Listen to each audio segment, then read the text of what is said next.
Hello, BookTube. We're going to continue with our impromptu little library tour here of this little bookcase. We're down in puppy territory, so puppy interruptions might be expected. But I thought I'd just show you another pile of books.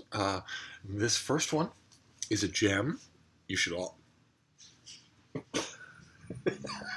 This first one is a gem. It's a first edition. It's a collector's item. And it will eat all the other books in your collection. No, but it's this thing. It's the Collector's Library little hardcover of, in this case, Pride and Prejudice, although the Collector's Library did a lot of them. And this is the complete text with the Hugh Thompson, the incredibly charming Hugh Thompson illustrations. And they just made these as a reprint house and just kept it up for a while, and then they're gone. But you can still find these secondhand all the time, and they're wonderful, absolutely wonderful, for just slipping into your bag and forgetting it's there until you need a book. They're just great that way. And this next one is, oh, okay, all right, this is an old paperback of Doris Lund's book, Eric, mother's account of her son dying of leukemia. That is incredibly touching. It's incredibly touching. And has one of the most touching endings that I've read in any book like that, of that kind of book. Then we have science fiction with a classic Rowena cover. This is Gollum Raised to the 100th Power by Alfred Bester, the author of The Demolished Man and The Stars My Destination. This is a weird futuristic murder mystery with supernatural elements and science fiction elements involved. And it's the kind of just bottomlessly intelligent, unguessable mishmash that Bester most liked to do when he was given free rein.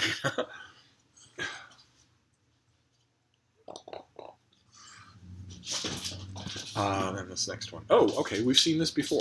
I think we've seen this before. This is a Star Trek novel. It's Wagon Train to the Stars by Diane Carey, the first book in the New Earth series in which the very seasoned and very experienced crew of the Starship Enterprise, back from their 5-year mission, and it decides to sign on leading a convoy of colonists deep outside of Federation space to colonize a new world. And I love it. Diane Carey's great anyway, but I love it because it's a period of Star Trek that's comparatively little explored in the fiction. What happens, realistically speaking, what are the adventures of these people once they're back and established as legends? And Carey does a great job of that. I don't know if I have anything, if I have any excerpt that I could read you that's short enough. Of course, Kirk and crew have to deal with all of the headaches of leading a convoy, being it's only starship escort, and also all of the colonists, most of whom have never experienced military rule. And in addition to that, there's a bad guy among the colonists who got in under an assumed name. Kirk knows him well. Let's see here. But I don't know. I highlighted a lot of the parts that I really liked.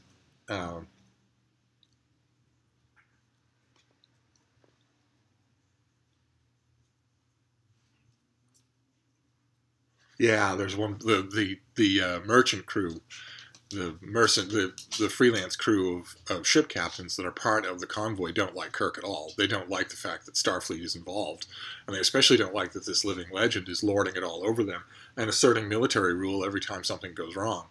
They give him guff the whole time. He has to win their loyalty, and at one point in the book, he's doing that at risk to his own ship, and they're watching while he does it. And one of them says, Kilvennon drew a breath, probably his last, and looked at the center screen. There, Enterprise stubbornly held the Conestoga together using tractor beams, thrust, hope, and a brazen tenacity of her captain. He did it, Kilvennon said. He's not letting them down. I figure someday he won't let me down either. You can go forever, looking for a captain who will fight for your life like that. Sylvie, signal Kirk we're moving in to assist. Approach the Comanche's port side, bow to. Let's get in there and do it or die trying. Ha! Augustine charged the helm and jammed the controls. I always wanted to die trying.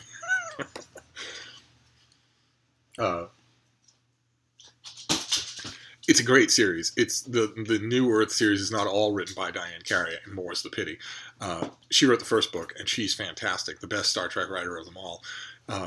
The other books are a little uneven, but the story is still great. So I recommend it. And I don't think it's ever been collected in one of those big collections that multi-part books sometimes did. Then the next one is John Milton. We go from Star Trek to John Milton. This is Paradise Lost. And I think Paradise Regained is in here as well. No, Samson Agonistes and Lycidas. And this is by Edward Lecomte is the editor and also the guy who does the copious annotations at the bottom of every page. And the Lecomte edition I just love. I really wish that it were reissued in a big trade or something like that. But since I haven't ever seen it that way, I snatch it up in this paperback every time I see it because it's tremendously good. His notes are wonderful. They're not just informative. After a while, you don't need the information. Actually, you don't need the information, for Paradise Lost at all. But they're also personable and witty, and I love that.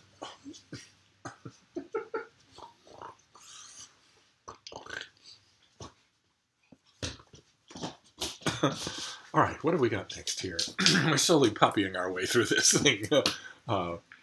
Okay, we're back to Star Trek, and back a long way too. This is decades before Star Trek: A New Earth. This is Star Trek: The New Voyages, which turned out to be Volume 1 of 2 volumes that they did eons ago. When was this? This was 1976. This is edited by Sandra Marshak and Myrna Kuldrev, and it is a collection of essentially fan fiction of Star Trek back before anybody thought there would be Star Trek novels, back before anybody thought there'd be a Star Trek sequel, back before certainly anybody thought there'd be Star Trek movies, and the short stories in here vary in quality. A couple of them, I think 3 of them in this first one, with that lovely print on the cover. I think 3 of them are explicit callbacks to Dot Matrix fanzine fan fiction, so that you would have to have read those stories to get the full breath out of them, which is kind of strange. And the reason that I love this, I love them all. I reread these things all the time, but the final story in this collection is a true classic. So much of a classic, in fact, that it was used essentially as a screenplay for one of those YouTube online Star Trek live action continuations, where fans spend godly amounts of money on authentic sets and props and costumes, and then make their own Star Trek episodes. The most successful of those actually did an episode called Mind Sifter, and that's the story. It's by Shirley Maisky, and it's called Mind Sifter, which gets one line in a Star Trek episode, in which the Klingons mention that they have a torture device called a Mind Sifter, and the Klingon in question, Commander Kor, is quick to clarify that it won't work against Vulcans, but that it will work against humans. And the story Mind Sifter takes as its premise, what if the Klingons used it on Kirk? And it's great. The story's fantastic. Just fantastic. Deserves a place in any Star Trek fiction anthology, short fiction anthology. We have another Timescape novel, another old science fiction novel. This is by Keith Laumer. It's Retief of the CDT. It also has a Rowena cover. That, ladies and gentlemen, is a codpiece. And these are the stories of a two-fisted diplomat named Retief in the future, who the corps diplomatique to which he is attached are full of Ponzi memo writers, but he himself is an action hero. And the Retief short stories and novels are just his adventures. It's trying to make peace and make right in the galaxy while his administrative bosses dither. So what do we got here? Oh, goodness gracious. Oh, my. Okay. Okay, are you ready for a little hot sauce on your Monday morning? Booktube. This is also a blast from the past. This is a novel by Gordon Merrick called One for the Gods. uh, uh, and if this is here, then the next one, yeah, okay. Okay, this next one is also by Gordon Merrick. It is also old. It is called The Great Urge Downward. Gordon Merrick wrote before there was a cottage industry of gay fiction. He wrote, I've still yet to read a convincing explanation that explains the phenomenon of Gordon Merrick. How he could write books like The Great Urge Downward or The Lord Won't Mind or anything like that, in which exceptionally handsome young men who are exceptionally well endowed in every way encounter each other, roger each other, love each other, and live with each other in broad daylight. I don't understand how Gordon Merrick got away with it, much less how he sold it to publishers and made a career. If you look at his career, what he wrote, how he wrote it, if you looked at it with no dates on it, you would assume that it happened in the 1990s or later. You would never assume that it happened, in many cases, before Stonewall. He's delightful. You have to be sort of in the mood, if you know what I mean. But if you are, he's delightful. I don't think Gordon Merrick is in print anymore, and that's a terrible shame. But if you can find him and you're in the mood, you will enjoy it. Oh, great. Okay. This is, oh, wow. This is the Superman story, a little book called The Superman Story. Those of you who are all millennials, that thing that he's coming out of is a phone booth. It used to be, before people carried phones around with them, that public phones were available on streets and street corners, and they came in little booths so that you could have a little privacy. And one of the little gimmicks of Superman that somehow stuck, even though I don't understand why, is that when he was needed in an emergency as Clark Kent, he would duck into a phone booth and change into Superman. Now, first of all, there would be no reason why Clark Kent would need to do that when he could simply fly to 5 miles above the ground in one straight shot at the speed of light so that no one can see him do it and change up in the air. And also, even if he needed to change his clothes on the ground, you wouldn't change in a phone booth. It's incredibly hard to do. It was just a case of Superman's writers 65 years ago walking down the street and saying, hey, he could duck into a phone booth and change his clothes because you can't see inside them. And this book is a reprint of a comic book, believe it or not, even though it's a whole book. It's a reprint of Action Comics number 500, in which Superman tells his origin story. He's taking a tour. He's touring a group of people through a new Superman museum. And as he takes them through the museum, he's describing the events in his past. It's written by Marty Pasco, and it's drawn by the great Curt Swan. And it just gives you the story of Superman as he grows up. And, of course, Superman leaves out the parts that might reveal his secret identity. But he gives you a lot of detail, and it was, I thought, a really clever way for Pasco to tell Superman's origin story in a new way. And, of course, my favorite part is when he gets to the exhibit devoted to his dog, Crypto.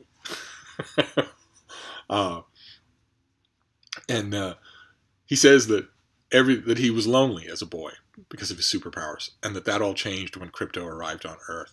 And Lois Lane and Lana Lang say, well, lonely? You had adoptive parents. I'm sure they loved you. And what about your friends like me? Didn't we count? And Superman says, of course, Lois, but I'm talking about something else, a different kind of loneliness.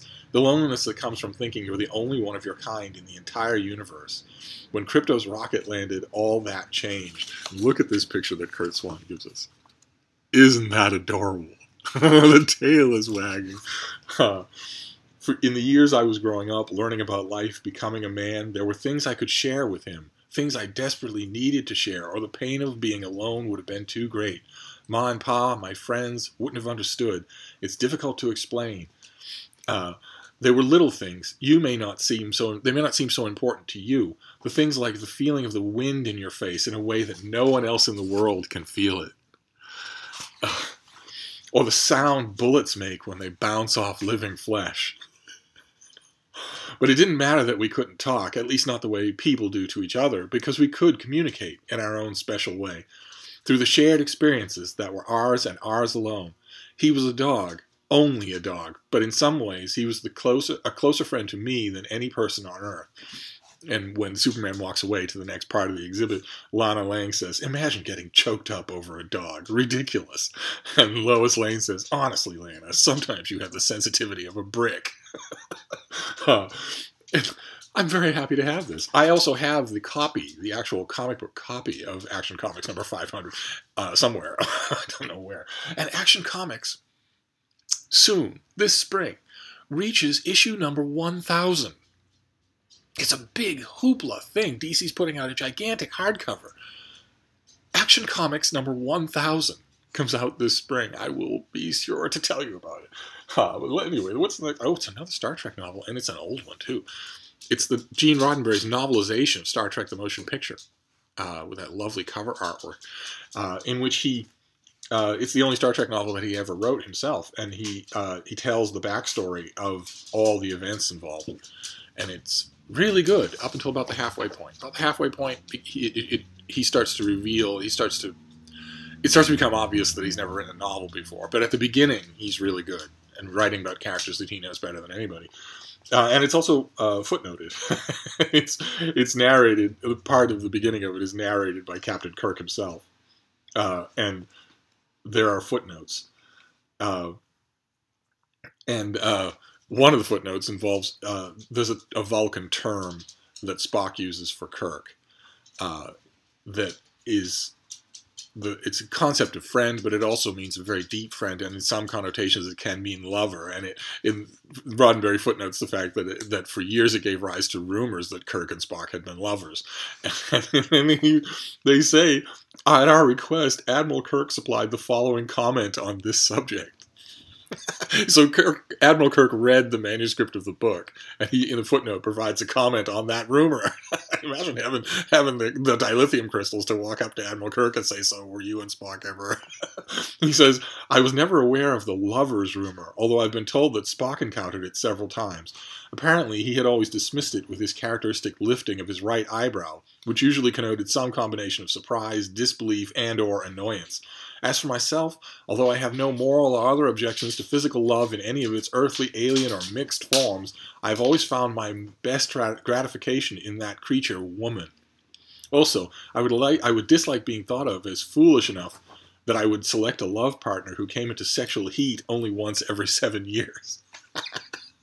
And of course, that line, "I'm told that Spock encountered the rumor many times," is a kind of veiled reference to the absolute cottage industry of fanzine stories in which Kirk and Spock were hot, sexy lovers. Long before this sort of thing came along. This is viewed as the first canonical novel, so that all the novels after this were overseen by Paramount, checked by corporate vetters, that sort of thing. So a writer of future stories could not invent a term in Vulcan. There was a canonical Vulcan language. You had to just consult with it. But the first half of it is actually very good reading. Okay, all right. This next one is a guidebook from 1898. Of course, it's in my book collection. This is the Rand McNally Handy Guide to Boston and its Environs. This is 25 cents, and it gives you all you need to know. It gives you everything you need to know about Boston and all the local outlying towns of 100 years ago. Then the next one is another copy of Star Trek the Motion Picture by Gene Roddenberry. I have 2 copies of it because it's never going to be reprinted. It doesn't exist in a trade paperback or hardcover. So, and then the last one for today. I can't do a video that isn't 20 minutes long. It's incredible. Last one for today. I think we've seen it on this channel before. It's edited by John Hayward. It's the old English book of the Penguin Book of English Verse. This just takes you through everything from the very beginnings all the way to I think Wallace Stevens, or not Wallace Stevens, but Auden. Auden is the last one in here. Just a great handy thing to have. I haven't consulted it in a long time, but I'm happy to have it. And there you go. That is another impromptu library tour. This time with Ample Puppy. And I will see you soon. Thank you, BookTube.